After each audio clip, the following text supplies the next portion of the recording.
Hello' মোৰ বন্ধু বান্ধৱীসকল, আপোনালোকৰ ভালনে বাৰু? মোৰ ভালে। মই আজি বনাবলৈ লৈছোঁ মাছৰ লগত মানিমুনি। আপোনালোকে বাৰু খায়নে এনেকৈ মানিমুনিৰ লগত মাছৰ জোল? ইয়াতো মানিমুনি পোৱা নাযায়।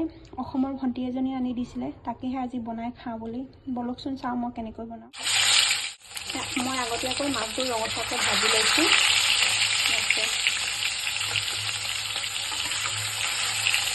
মই মাছ ফ্ৰাই হোৱালৈকে এইবোৰ অকণমান খুন্দি লওঁ ইয়াতে। মাছ ফ্ৰাই হৈ গৈছে আমাৰ।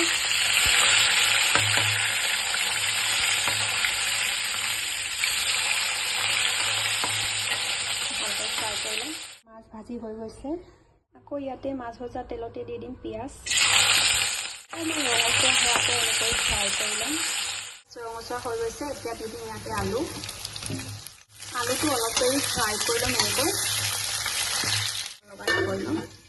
আলু এতিয়া দি দিম ইয়াতে আদা নহৰু জলকীয়া পিচি থোৱা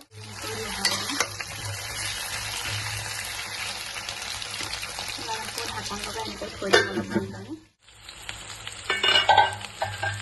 এতিয়া মানিমুনিবোৰ দি দিছোঁ।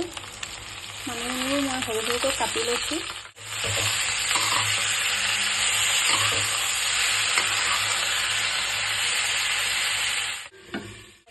নিমখ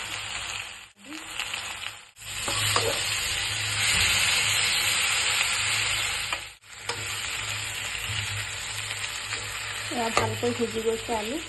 মই ইয়াত দি দিছোঁ অলপ গৰম পানী। ভালকৈ উতল অহালৈকে ঢাকি থৈ দিম এনেকৈ 10 মিনিটৰ কাৰণে। এয়া ভালকৈ উতল আহি গৈছে।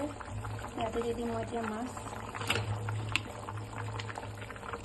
আকৌ অলপ দেৰি ঢাকন লগাই এনেকৈ থৈ দিম। এয়া ভালকৈ উতল আহি গৈছে। এতিয়া দি দিম মই ধনিয়া পাত। আপোনালোকেনো কেনেকৈ বনাই খাই ক'বচোন কমেণ্ট কৰি। আৰু ভিডিঅ'টো ভাল লাগিলে যদি লাইক কমেণ্ট শ্বেয়াৰ ছাবস্ক্ৰাইব কৰি দিব। আজিলৈ আহিছোঁ, বাই বাই। আকৌ লগ পাম অন্য এটি ভিডিঅ'ত।